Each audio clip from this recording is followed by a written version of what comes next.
Hi! In my first video, I brought you the No BS LBRP, giving you just enough information to perform the ritual correctly and competently in the Golden Dawn tradition. This time, I'm bringing you the No BS Lesser Banishing Ritual of the hexagram. As before, I'm going to give you a minimum of superfluous information and just get you to a point where you can hit the ground running with the ritual.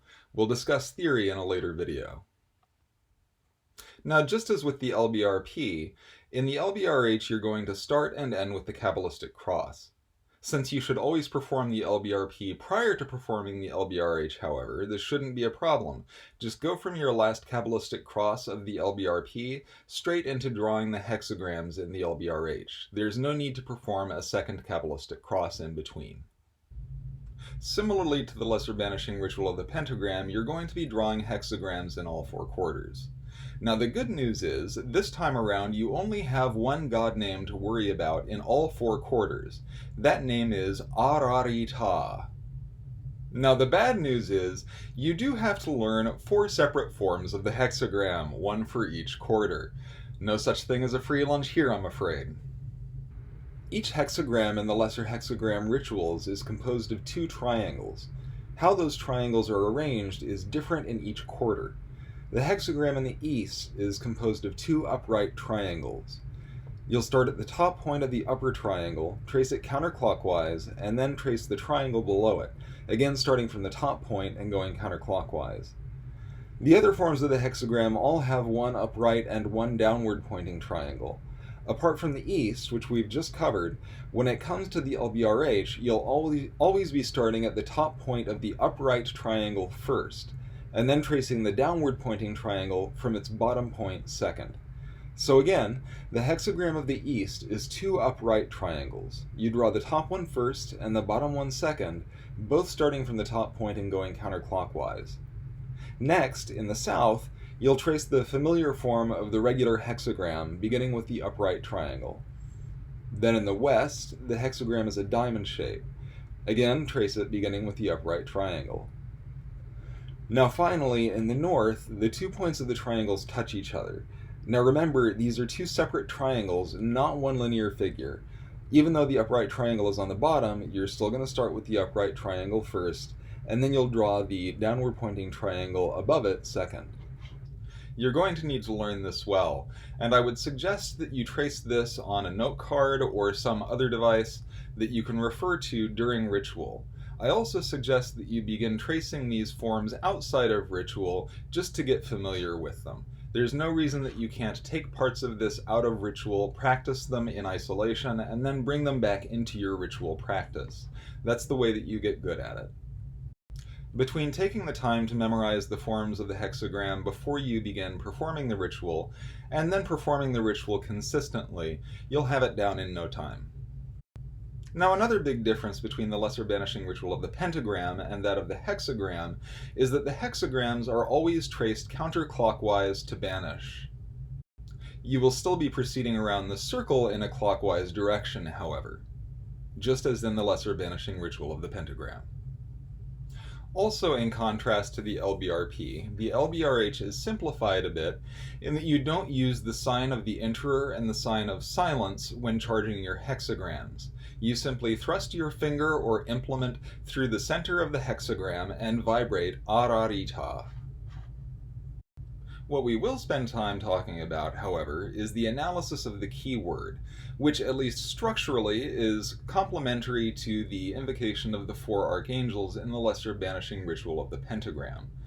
As with the invocation of the archangels in the LBRP, the analysis of the keyword follows the tracing of the hexagrams and serves as a preamble to the closing Kabbalistic cross. Now, when approaching the analysis of the keyword, I like to break it down and think of it as 3 separate parts.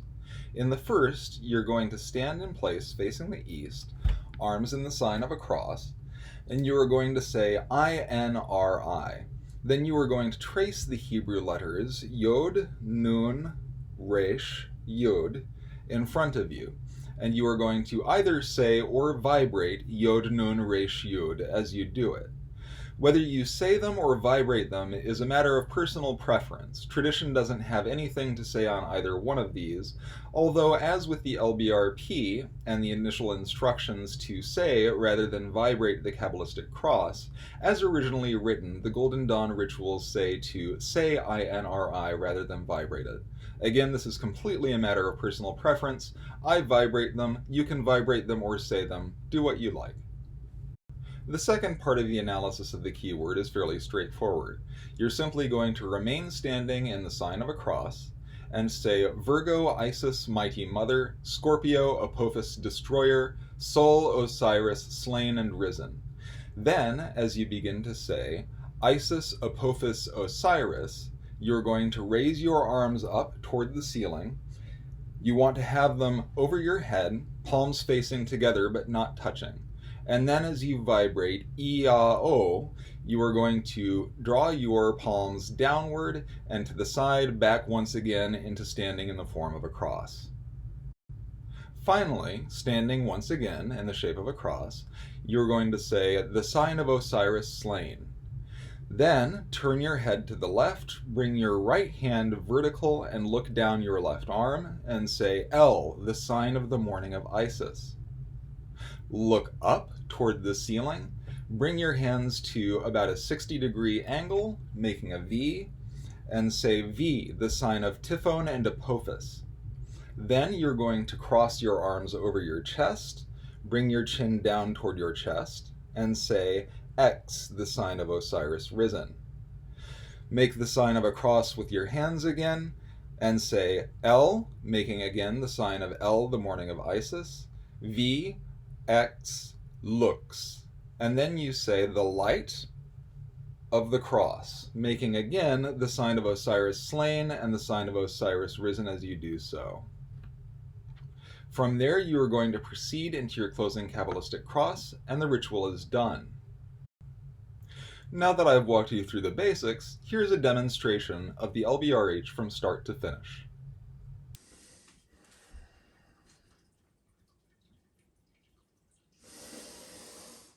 Ata Malchut Vegebura Vegedula Leulam. Amen.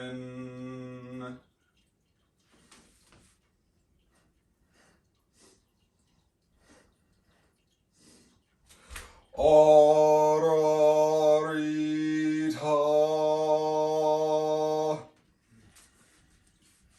Ararita.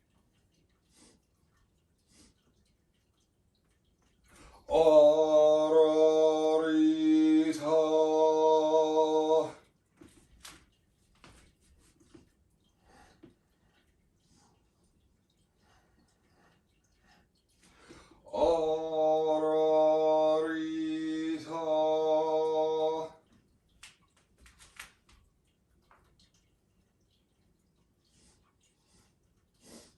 Ararita.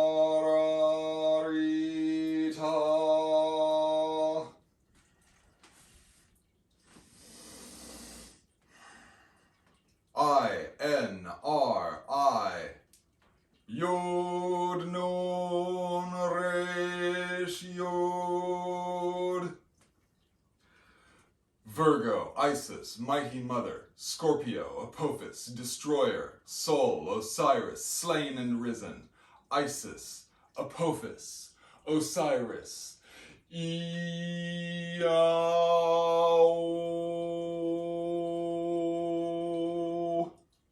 The sign of Osiris slain. L, the sign of the morning of Isis. V, the sign of Typhon and Apophis. X, the sign of Osiris risen. L, V, X, looks, the light of the cross. Ata Malchut Vegebura Vegedula Leulam.